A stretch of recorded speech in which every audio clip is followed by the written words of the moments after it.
ഒടുവിൽ യദുവിന് നീതി ലഭിച്ചിരിക്കുന്നു. അതായത് യദുവിനെ അവിടെ താൽക്കാലിക ഡ്രൈവറായിട്ട് നിയമിച്ചിരിക്കുകയാണ്. നിയമസഭയിൽ തന്നെയാണ്. കോൺഗ്രസ് അധികാരത്തിൽ വരാൻ ഒരു പ്രധാനപ്പെട്ട കാരണക്കാരിൽ ഒരാൾ തന്നെയാണ് യദു എന്ന് പറയുന്ന ഡ്രൈവർ.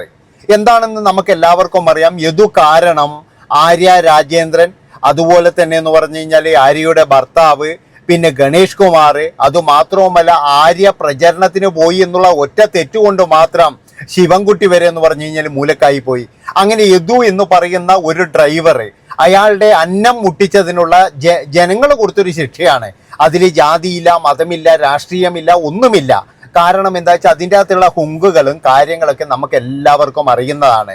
യദുവിനെ പുറത്താക്കാനുള്ള കാരണം അവസാന കാലത്ത് ഗണേഷ് കുമാർ പറഞ്ഞത് അയാൾ ആരോ ആയിട്ട് ഒരുപാട് നേരം സംസാരിച്ചു, അത് ടവറിൽ നിന്നും കിട്ടിയ വിവരമാണ് എന്നൊക്കെ പറഞ്ഞിട്ട് ജനങ്ങളുടെ കണ്ണിൽ മുളക് പൊടിയും മഞ്ഞപ്പൊടി ഇടാനൊക്കെ നോക്കി. പക്ഷെ ജനങ്ങൾ ഇങ്ങനെ മുകളിലോട്ട് നോക്കി നിൽക്കുക ചെയ്തത്. കാരണം എന്താണെന്ന് വെച്ചാൽ ഗണേഷ് കുമാറിൻ്റെ ആ ശുഷ്കാന്തി കണ്ടിട്ട്, അതായത് യദു എന്ന് പറയുന്ന ഒരു ഡ്രൈവറെ കൊടുക്കാൻ വേണ്ടിയിട്ട് ഇദ്ദേഹം ചെയ്തു കൂട്ടിയ, അല്ലെങ്കിൽ ഇദ്ദേഹം കരുതിക്കൂട്ടി ചെയ്ത അധികാരം ഉണ്ട് എന്ന് കരുതിയിട്ട് ഒരു മനുഷ്യനെ എങ്ങനെയൊക്കെ ദ്രോഹിക്കാം, അയാളുടെ അന്നം മുട്ടിക്കാം, അയാളുടെ കുടുംബത്തിൽ ദാരിദ്ര്യം കൊണ്ടുചെല്ലാം എന്നൊക്കെ വിചാരിച്ച ഒരാള് അയാളാണ് ഈ ഗണേഷ് കുമാർ. ഇന്ന് അയാൾ എന്ന് പറഞ്ഞു കഴിഞ്ഞാൽ മൂലയ്ക്കാണ്.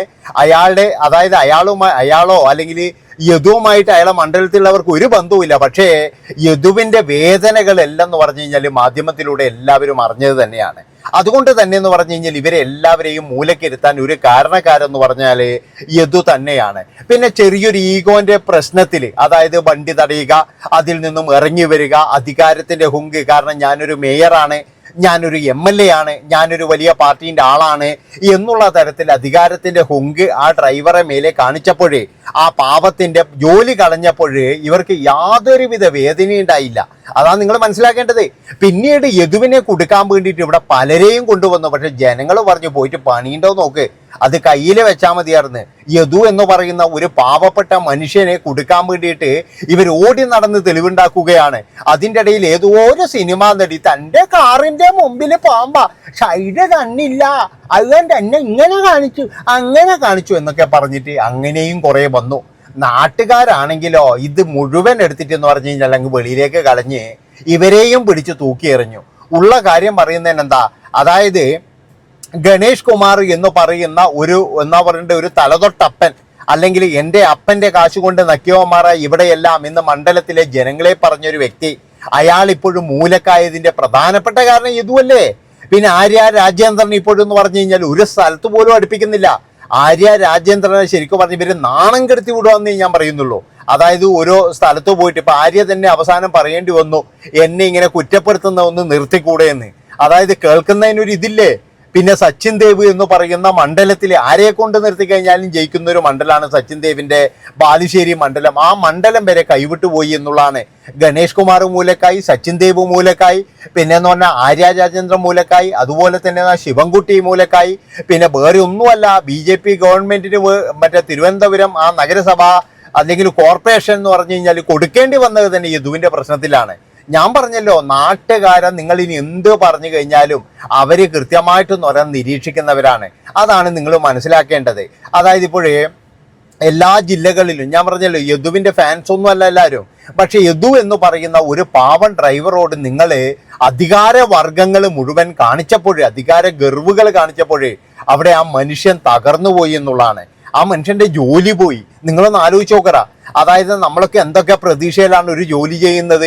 ഒരു സുപ്രഭാതത്തിൽ ഏതോ ഒരു നേതാവ്, നമ്മൾ ഏതൊരു സിനിമയിൽ കിട്ടും, കിരീടം സിനിമ, ആ കിരീട സിനിമയിൽ മോഹൻലാലിന്റെ ആ ഗതി അങ്ങനെ വരാനുള്ള കാരണം എന്താ, ഈ അച്യുതൻ എന്ന് പറയുന്ന മോഹൻലാലിന്റെ അച്ഛനായി അഭിനയിച്ച തിലകന്റെ കഥാപാത്രം പോയിട്ട് ഒരു MLAയുടെ മകനെ തല്ലി എന്ന് പറഞ്ഞ അയാളെ കാറെടുത്ത് മാറ്റി. ആ കാറെടുത്ത് മാറ്റിയപ്പോൾ അവിടെ ഒരു പ്രശ്നം നടന്നപ്പോഴേ അയാളെ കൈവച്ചു എന്നൊക്കെ പറഞ്ഞൊരു പ്രശ്നമല്ലേ. അതുപോലെ തന്നെ എന്ന് പറഞ്ഞു കഴിഞ്ഞാൽ ഒരു ചെറുപ്പക്കാരൻ ഒന്ന് ചോദ്യം ചെയ്തു പോയി. അയാൾക്ക് പെട്ടെന്ന് ചിലപ്പോൾ ഇത് MLA ആണോ അല്ലെങ്കിൽ ഇത് മേയറാണോ എന്ന് മനസ്സിലായിട്ടുണ്ടാവില്ല. അയാൾ ചോദ്യം ചെയ്തപ്പോൾ ഇവർ അധികാര ഗർവ് മുഴുവൻ എടുത്ത് ഇവർക്കുള്ള എല്ലാ പവറുകളും ഉപയോഗിച്ച് ഒരു ഞൊണ്ണൻ ഡ്രൈവറെ ഇതാക്കാൻ വേണ്ടിയിട്ട് നിങ്ങൾ ആലോചിച്ച് നോക്കാവുന്നേ. അതായത് ഇത്രയും കഴിവും കാര്യങ്ങളും ഇല്ല ഒരു മന്ത്രി, ഒരു MLA, ഒരു മേയർ, പിന്നെന്ന് പറഞ്ഞാൽ അവർക്ക് വേണ്ടിയിട്ടുള്ള ശിങ്കിടികൾ, ഇവരെല്ലാവരും കൂടി ചേർന്ന് ആ പാപത്തിനെ തൂക്കിയെടുത്തപ്പോഴേ ശരിക്കും പറഞ്ഞാൽ അയാളില്ലേ ജീവൻ ഒടുക്കാതിരുന്നത് എനിക്ക് തോന്നുന്നത് എന്താ അറിയാ, ഒരു ഭാഗ്യം തന്നെയാണ്. ഇല്ലെങ്കിൽ യദു എന്ന് പറയുന്ന ഒരു മനുഷ്യൻ ഇവിടെ ഉണ്ടാവില്ല. ഇത്രയും വേട്ടയാടലുകളാണ് നടന്നത്. അതാണ് നിങ്ങൾ ആലോചിക്കേണ്ടത്. അതിൻ്റെ ഇടയിൽ എന്ന് പറഞ്ഞ് എന്തൊക്കെ കള്ളത്തരങ്ങൾ വന്നു. മെമ്മറി കാർഡ് കാണുന്നില്ല എന്ന് പറഞ്ഞിട്ടുള്ള കള്ളത്തരങ്ങൾ.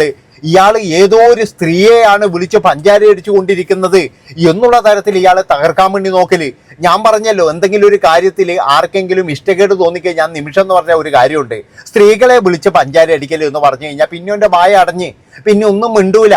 പിന്നെ ഓൻ പോയിട്ട് നേരെ എന്ന് പറഞ്ഞാൽ ജീവൻ കൊടുക്കുക ചെയ്യാറ്. പക്ഷെ യദു എന്ന് പറയുന്ന ഒരു മനുഷ്യന്റെ കൂടെ നാട്ടുകാർ മുഴുവൻ നിന്നു. അതാണ് നിങ്ങൾ മനസ്സിലാക്കേണ്ടത്. ആ മനുഷ്യന് വേണ്ടിയിട്ട് സംസാരിക്കാൻ സോഷ്യൽ മീഡിയ മുഴുവനുണ്ട്. അതിൻ്റെ അകത്തെ കമൻറ്റ് ബോക്സ് നോക്കിക്കഴിഞ്ഞാൽ തന്നെ നമ്മൾ ഞെട്ടിപ്പോവാണെന്ന്.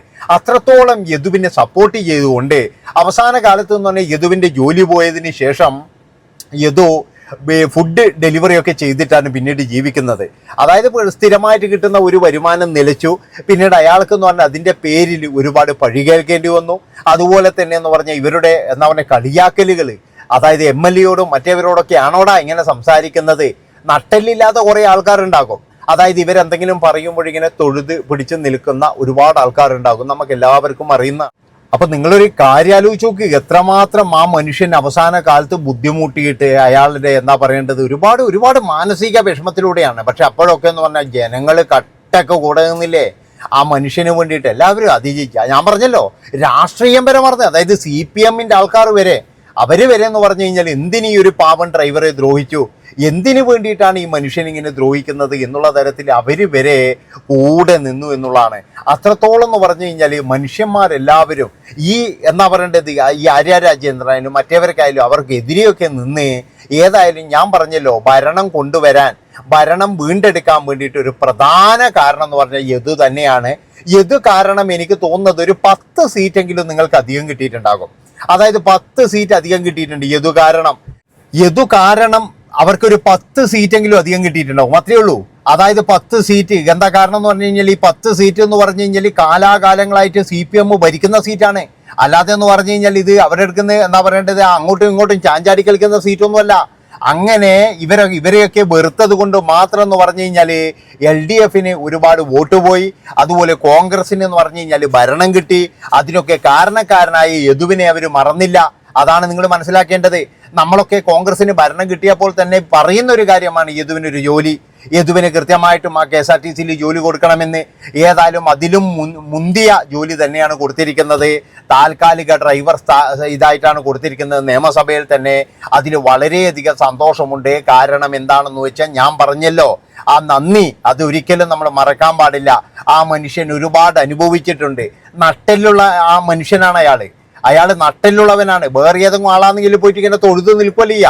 ഈ തമ്പ്രാമാരുടെ ഇടയിൽ പോയിട്ട് തൊഴുത് നിൽക്കത്തേ ഉള്ളൂ. പക്ഷെ ആ മനുഷ്യൻ എന്ന് പറഞ്ഞാൽ അയാൾ മാറിയില്ല.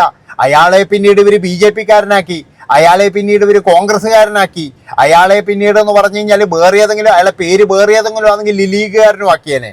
അങ്ങനെ പലതരത്തിലെന്ന് പറഞ്ഞാൽ അയാളെ അറ്റാക്ക് ചെയ്ത് അയാളെ ഇല്ലാതാക്കാൻ വേണ്ടിയിട്ട്, പിന്നെന്ന് പറഞ്ഞാൽ അയാൾക്കെതിരെയുള്ള പരാതി കൊണ്ടുവരാൻ വേണ്ടിയിട്ട് സിനിമാ താരങ്ങളെ വരെ ഉപയോഗിച്ചു എന്നുള്ളതാണ്.